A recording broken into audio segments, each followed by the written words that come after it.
My name is Rachel Monroe. I'm 29 and I live in Portland, Oregon. I used to think I'd get engaged on Valentine's night. In that red dress he loved, under candlelight, at Bellini's, the restaurant you have to book a month in advance. And yes, Ethan did get down on one knee in front of me. But instead of proposing, he looked up and said, loud enough for the entire restaurant, "I'm tired of pretending to love you. You're disgusting." The whole place went dead silent. Some people dropped their chopsticks, others laughed thinking it was a joke, but I sat there paralyzed. And that video, set up by him, went viral all over social media. Have you ever been publicly humiliated on purpose by someone?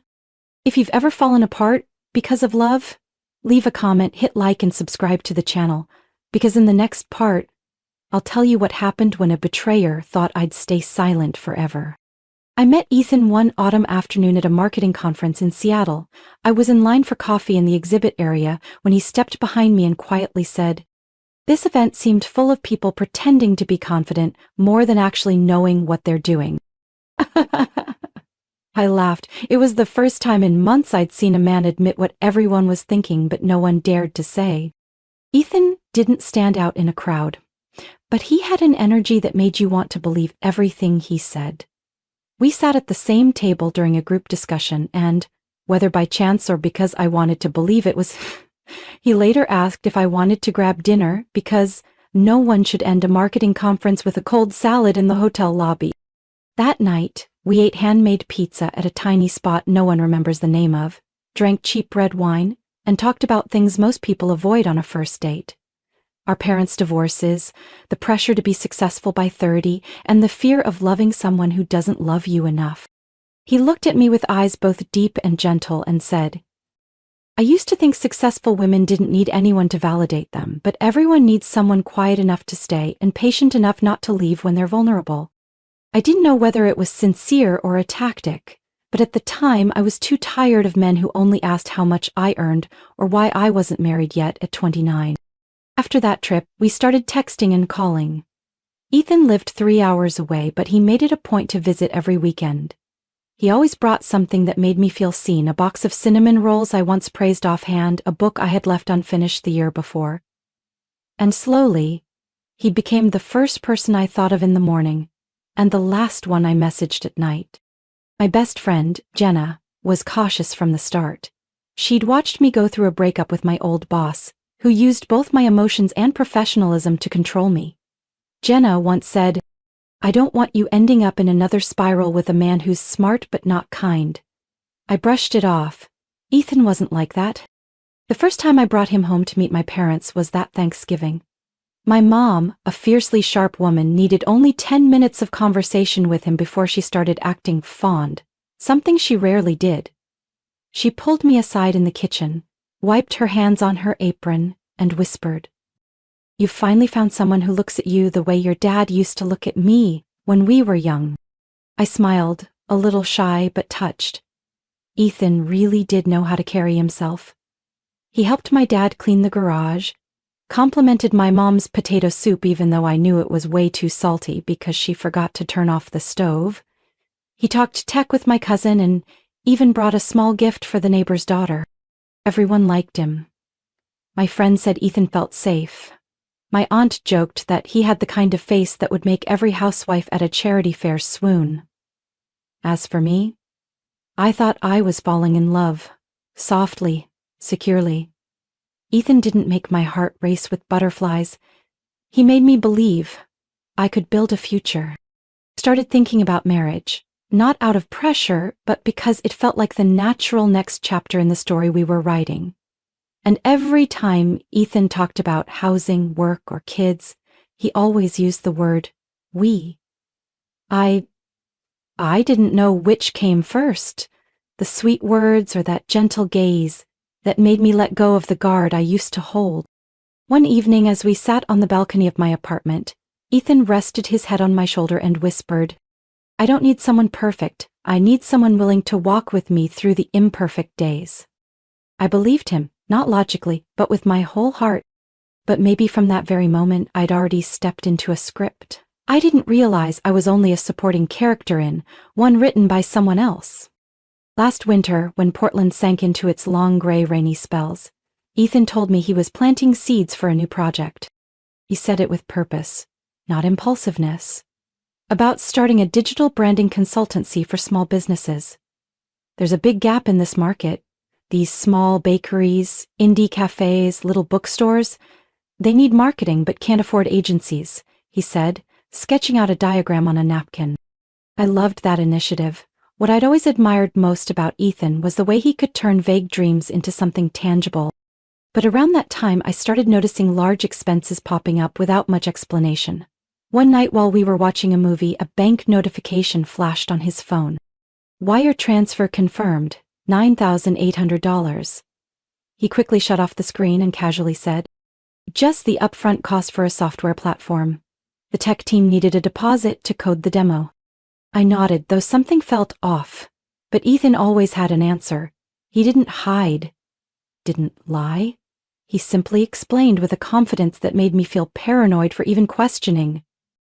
Another time, I picked up a delivery for him, a courier envelope from the local bank. Inside was a condo deposit contract. What surprised me wasn't the amount.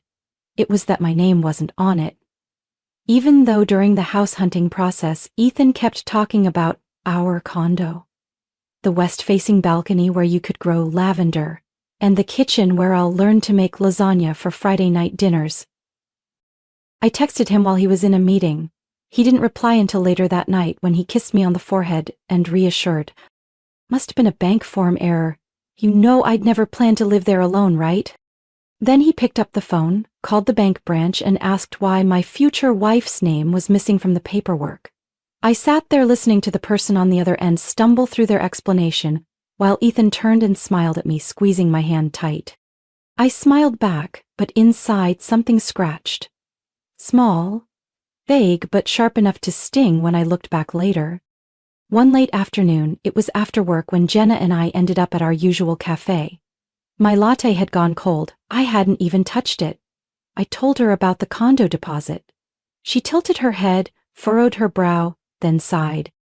He's charming, but something about the way he acts, it's too smooth, too programmed, like every line has been rehearsed in front of a mirror. Then Jenna lowered her voice and added, "You once dated someone like that, remember? Everyone loved him too. But what happened after?" I shook my head, trying to push away the old memories. Ethan wasn't like that. I had taken my time. I had let my whole family into this relationship. I didn't want to believe that everything I was living was a polished performance.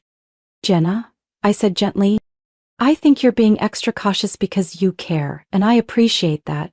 But Ethan's genuinely kind. He's never hidden anything important from me." Jenna looked at me so long it felt like time slowed between us. Then she said, "It's the unimportant things that kill trust, Rachel." That night, when Ethan came home, I studied him more closely than usual.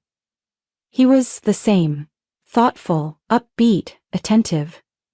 He talked about a difficult new coworker, told me about the new pho place near his office, asked if I'd eaten yet, then poured us wine. Nothing seemed off. And that's what unsettled me most. If something had been clear, I'd have a reason. But all the signs passed like shadows. A mysterious transfer, a missing name on a document, a half-second glance that drifted too long. And me? I believed too much. Not because I was naive, but because I needed to. After years of rebuilding from past wreckage, I needed to believe that this time I hadn't chosen wrong. I didn't know, when I chose to look the other way, that Ethan had been quietly drawing up a different blueprint, one where my name didn't appear under owner. I don't remember how I left Bellini's that night. Everything after Ethan's words, "I'm tired of pretending to love you, you're disgusting," became a blur, like I was floating through a badly timed dream, one where someone else had rewritten my final scene. I was still sitting there, surrounded by murmurs. A polite waiter placed the check on the table. $347.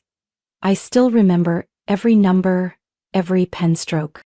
No one touched the champagne Ethan had ordered when we arrived. It kept fizzing quietly, as if mocking me. I walked out of the restaurant without my coat. heels striking the wet Portland sidewalk in rhythm with every humiliated step. My phone buzzed nonstop. Messages from Jenna, from coworkers, from a friend I hadn't heard from in years. "Rachel, what's going on? Are you okay? That video, oh my God." Wait, did Ethan really do that to you at Bellamy's? I didn't even know about the video, but when I opened Instagram, there it was, a clip shot from 3 different angles, color-graded, titled, "When Your Boyfriend Knows How to End Things with a Toxic Girlfriend, on the Spot." Over 20,000 likes in under 2 hours. The comments were endless. People mocking me, calling me a manipulator, praising Ethan as the man who finally told the truth. I collapsed onto the steps outside my apartment. My hands were freezing. My phone slipped from my fingers and hit the concrete. I didn't cry. There were no more tears left. When I got upstairs, I already knew Ethan wouldn't be there, but I still opened the bedroom door. The closet was empty. Not a single shirt. No lingering scent of his cologne. The toothbrush I'd bought for him, gone. I checked our shared bank account, the one we used to pay rent and split living expenses, balance, $0. That's when I remembered. The next rent payment hadn't gone through. I opened my email, looked for the lease confirmation. A new message popped up from the landlord. Request to remove Rachel Monroe from the lease, per formal notice from Ethan Miller. It felt like someone slammed something hard into the back of my neck. This went far beyond a breakup. It was a carefully planned takedown. Step by step, like a script designed not to end a relationship, but to erase me from existence in it. Ethan wasn't cruel, he was calculated. I broke down when I saw my desk. The place he used to sit and sketch out his marketing proposals. The place where I'd make coffee for us when he worked late. Now it was dust-covered, with a faint ring left by a long-gone mug. I texted Ethan, not to beg, just to ask. No response. I called, straight to voicemail. That night, I sat on the living room floor in my wrinkled red dress. Rain pounded the windows in a rhythm I'd heard too many times. I saw my faint reflection in the glass and realized something. He didn't end things. He erased me. A friend once told me that breakups are like falling. But being destroyed in public? That's an explosion, and Ethan had lit the match himself. In front of the world. Around midnight, Jenna showed up. She didn't ask much, just brought 2 bottles of wine, a tub of ice cream, and her old blanket. I was still on the floor when she rested her hand on my shoulder.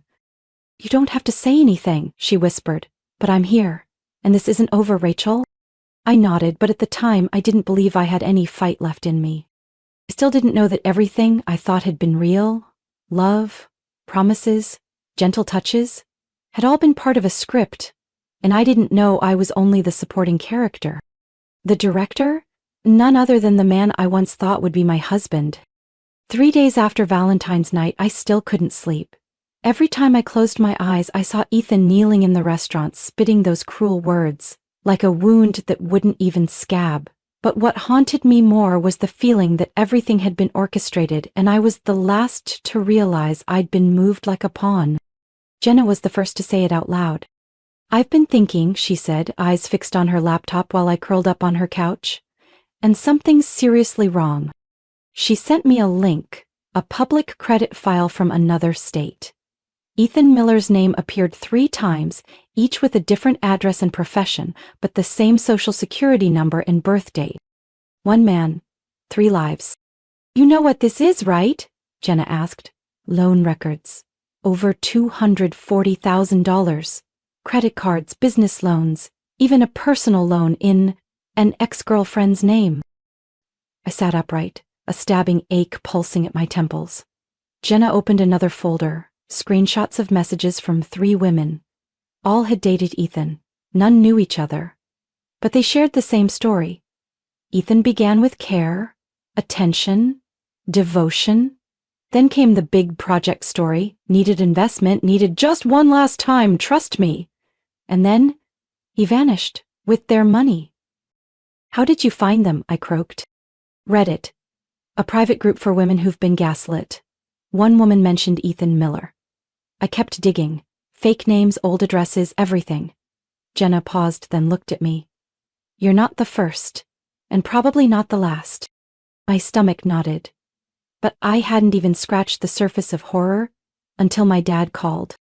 "Sweetheart, there's something I think you should know now." His voice was strained. "Turns out, 7 months ago, Ethan met with my parents without telling me while I was away on a work trip.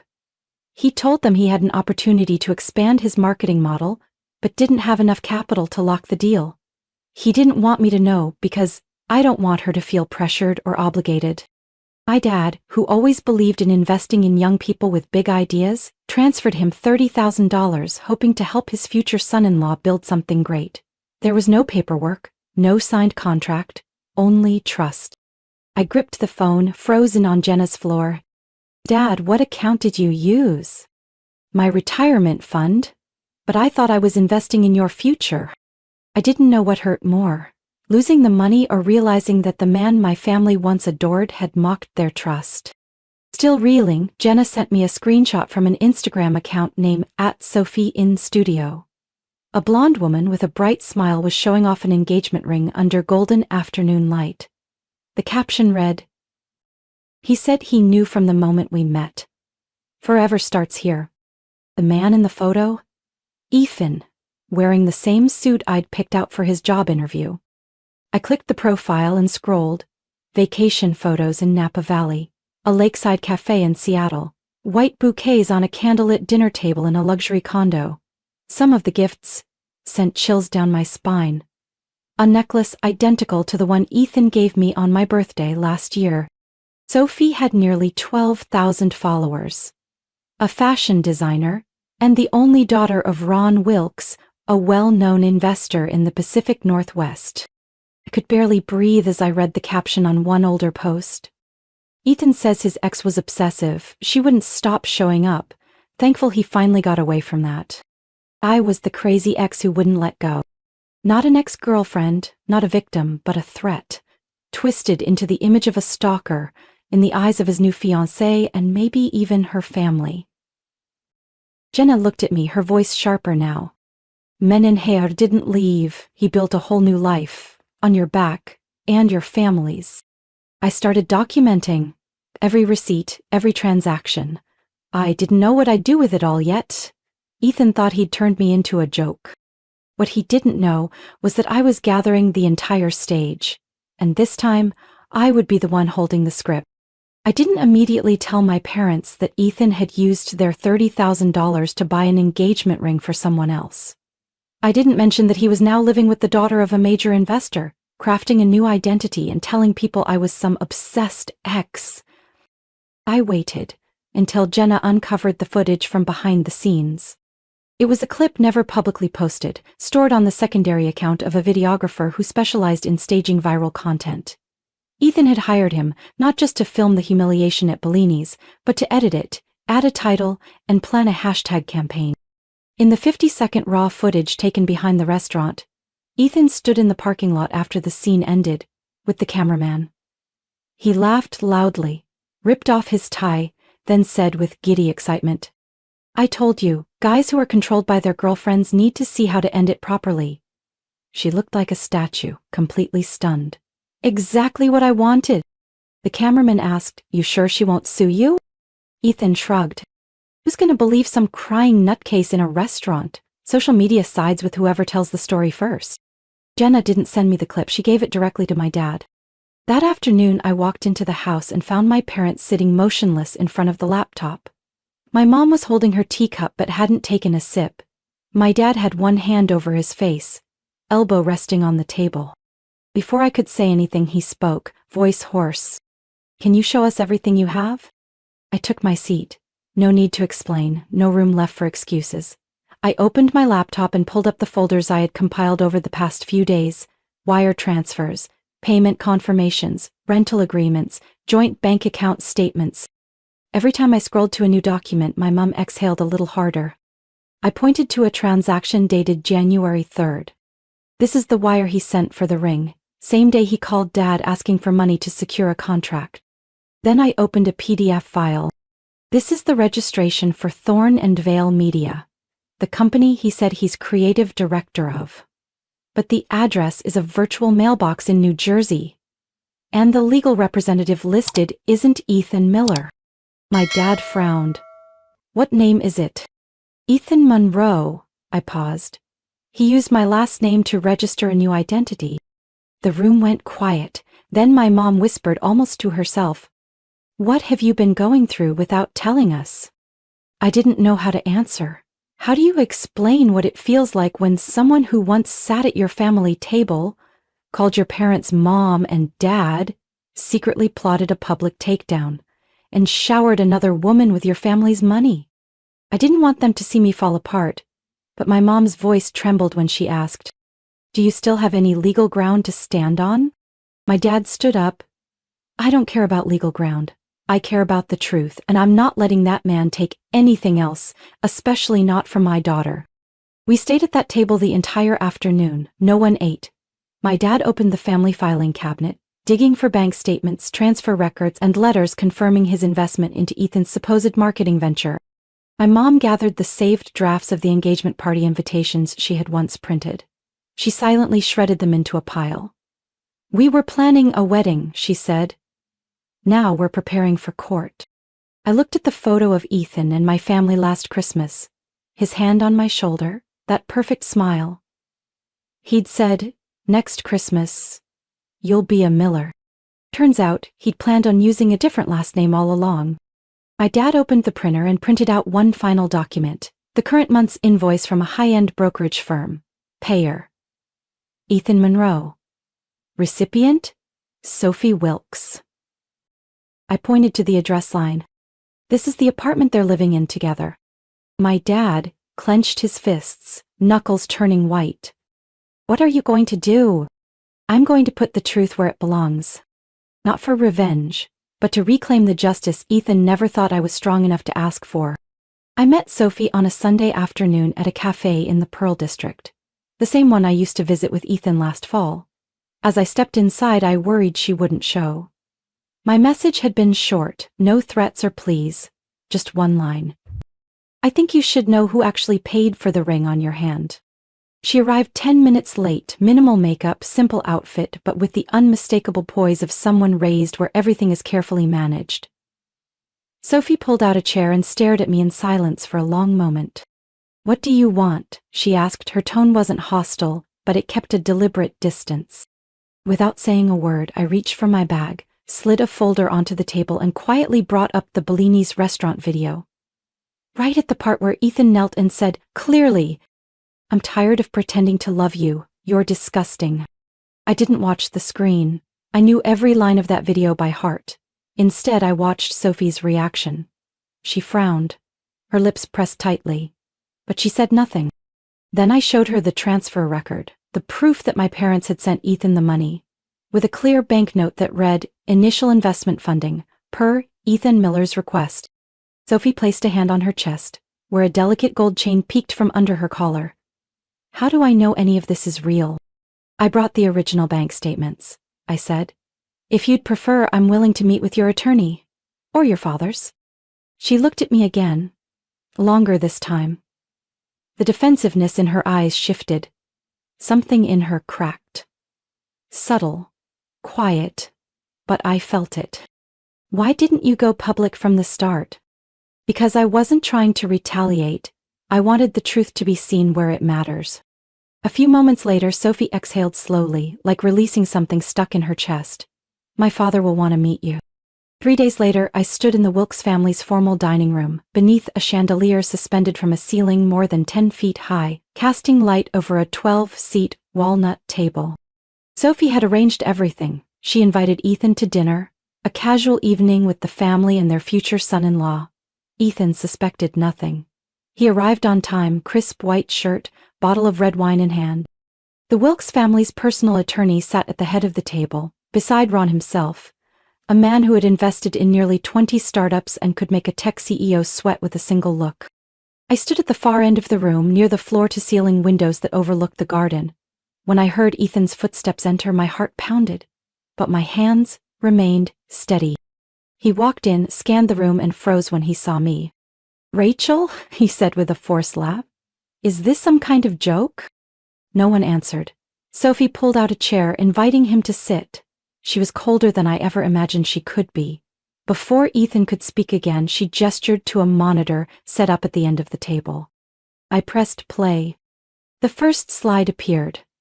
The wire transfer record from my parents to Ethan Miller, clearly labeled, for marketing project investment, with his signature in ink. Next slide.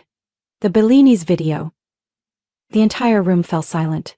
Ethan's voice echoed, confident, cruel, fully in control.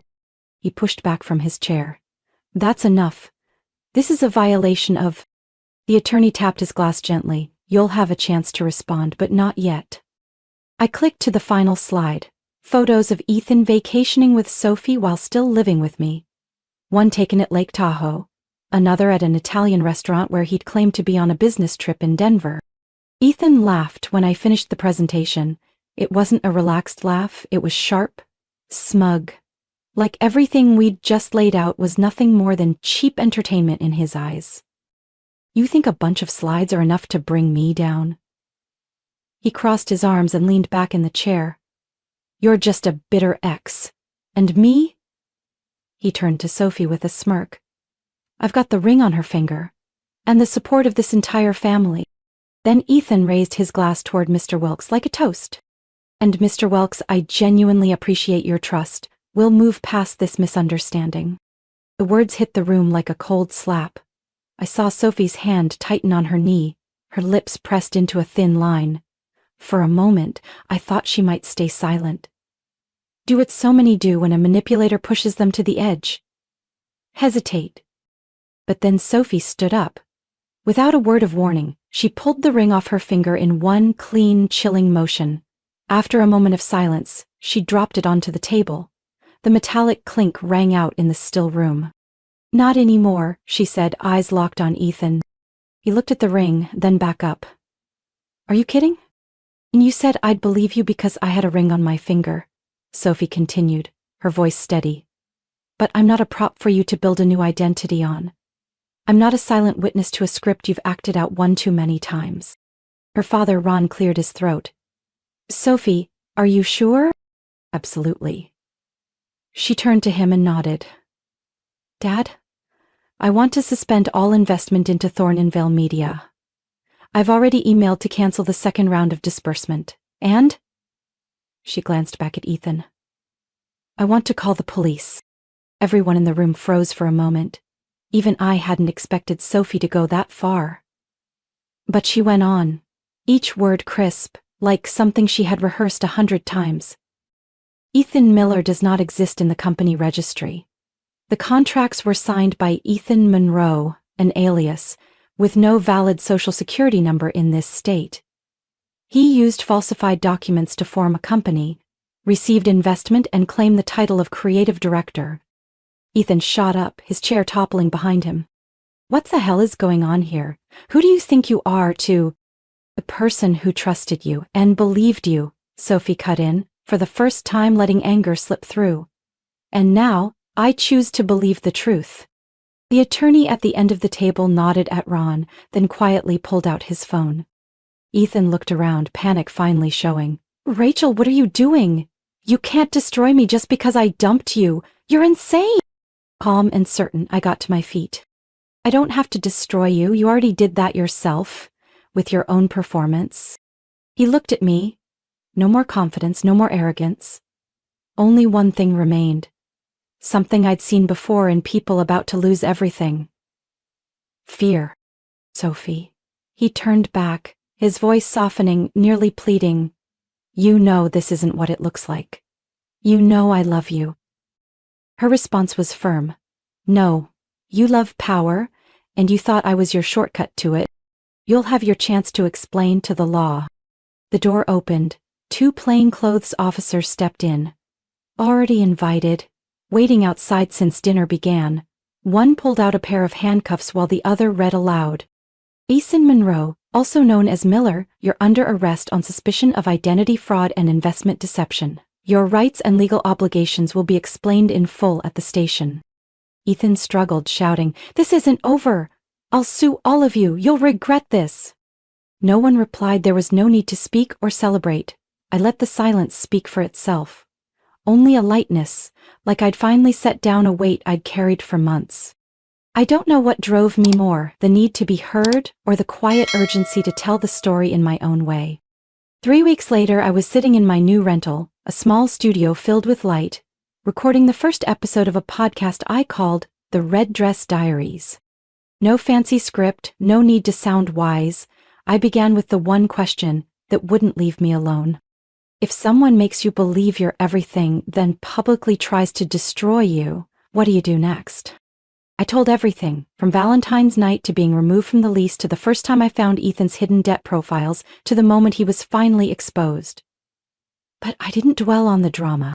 I focused on the feeling of doubting your own emotions, the silence when your friends don't know who to believe, and the way shame slowly eats away at your trust in yourself. I didn't expect the podcast to spread so quickly. The first episode had a few thousand listens in its first week, but by the second week, after a major mental health blogger shared it, the numbers surged. People started writing in, leaving messages. Women from Montana, Ohio, even Alaska wrote, "Thank you for saying what I've never had the courage to say. I thought I was the only one who got called the crazy ex after he vanished with my money. I never told my parents how he controlled me. Now I think maybe I should." One morning I got an email from a producer at a Seattle evening news show. They wanted me to share the story not as a victim of romance fraud but as someone who turned public humiliation into a path of rebuilding. I almost said no, but Jenna called, voice firm. "You're not going on air to talk about him. You're going so every other Rachel out there knows she's not alone." I agreed. The interview took place in a small studio. Cameras, lights, countdown timers, it all reminded me of that night at Bellini's, except this time the cameras were pointed at me to listen.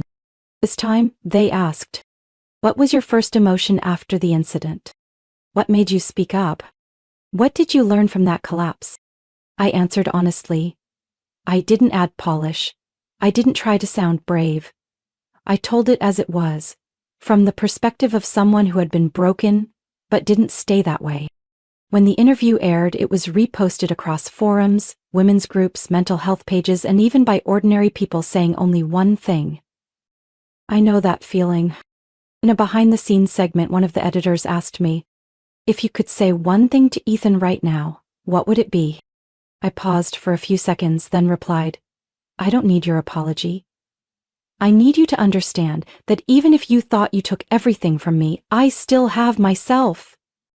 After the first hearing, Ethan was officially charged with 3 counts: financial fraud, identity theft, and intentional misappropriation of investment funds. Police had recovered 2 additional phones he used to communicate with other women, including one who was underage.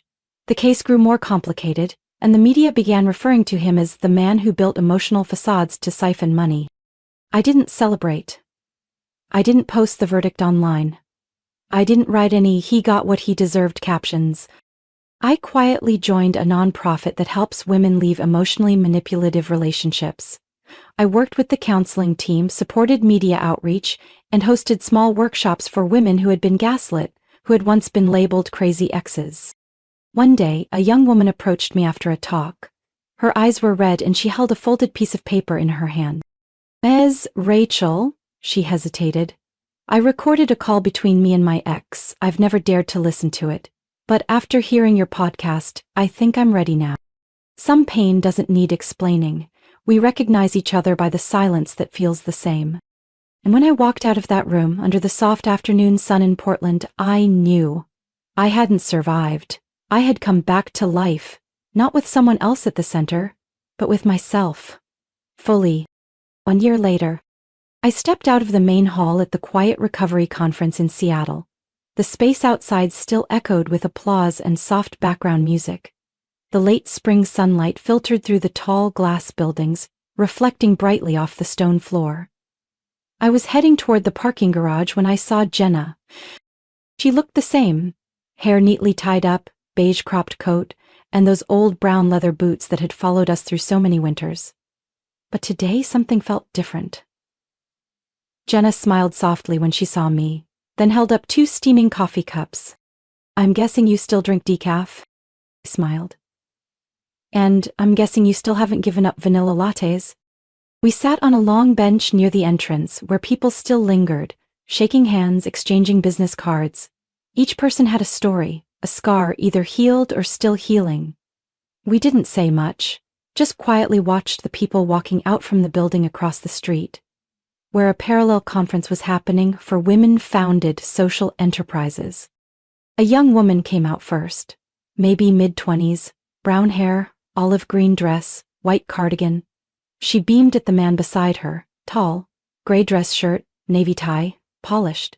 He placed a hand on her back as they crossed the street, then opened the car door for her in a gesture I knew all too well. I watched them and couldn't help but smile. Jenna turned to me, squinting. "What are you thinking?" I took a sip of coffee and replied, "She'll be fine. If he's fake, someone will tell her, like you told me." Jenna stayed quiet, then smiled softly. She didn't say it was nothing or I did what needed to be done. She knew, like I did, that sometimes one timely warning can save someone from losing herself. I pulled out my phone to check my emails. The inbox was still full of podcast folders, media inquiries, and funding reports for the Women's Support Organization. But one message in the personal tab stood out. From Sophie Wilkes. I opened it, my chest tightening slightly. "Hi, Rachel. I know it's been a year and maybe you don't remember every detail, but I still remember every glance across that dinner table. I remember how you didn't need to say a single word to make everything fall into place. I used to believe in a love story I didn't write. Thank you for giving me the chance to walk away from it. Thank you for not staying silent even when you had every reason to. That night didn't expose a liar, it saved my life. Truly, Sophie." I read it twice, then slowly closed the phone and pressed it between my palms, not to hold on, but to feel it, a different kind of touch. Jenna tilted her head as if she could guess what I'd just read. I nodded gently. "Thank you letter?" she asked. "A letter from someone who left her old version behind," I said, voice low. "Just like I did." In the distance, a group of women laughed near the exit, holding small signs that read, "We break cycles. We build again." In my mind, there was no image of Ethan. Bellini's was gone, so was the red dress. What remained was a woman finally standing in the courtroom of her own life. Unbowed, unapologetic, and quietly powerful. Jen and I walked down the steps. A soft breeze brushed across my shoulders. The smell of fresh roasted coffee from across the street drifted into memory like a background score no one else could hear, but I knew it was there. A ping sounded from my phone. Someone had reposted my interview from last month with the caption, thought she was the ending, but she was only the plot twist. What did you think of Sophie's decision that night? If it were you, standing in front of someone you once trusted completely, would you have the courage to take off the ring and say, "Not anymore," like she did? Every woman in this story, from me to Jenna to Sophie, was once put in an unfair position. But what made us different wasn't that we didn't get hurt. It was that we didn't let the pain become a place where others could keep stepping on us. If you've ever stayed silent when you should have spoken up, if you've ever been called too sensitive, difficult, or unable to hold on to someone, remember this: no one has the right to rewrite your truth, except you. Share your thoughts in the comments below because sometimes one voice can become someone else's strength. And if you want to keep hearing powerful stories about family, love, trust, and the quiet kind of resistance that never gives up, don't forget to follow the channel. There are more stories to come, more surprises, more lessons, and maybe, somewhere in them, you'll find yourself too.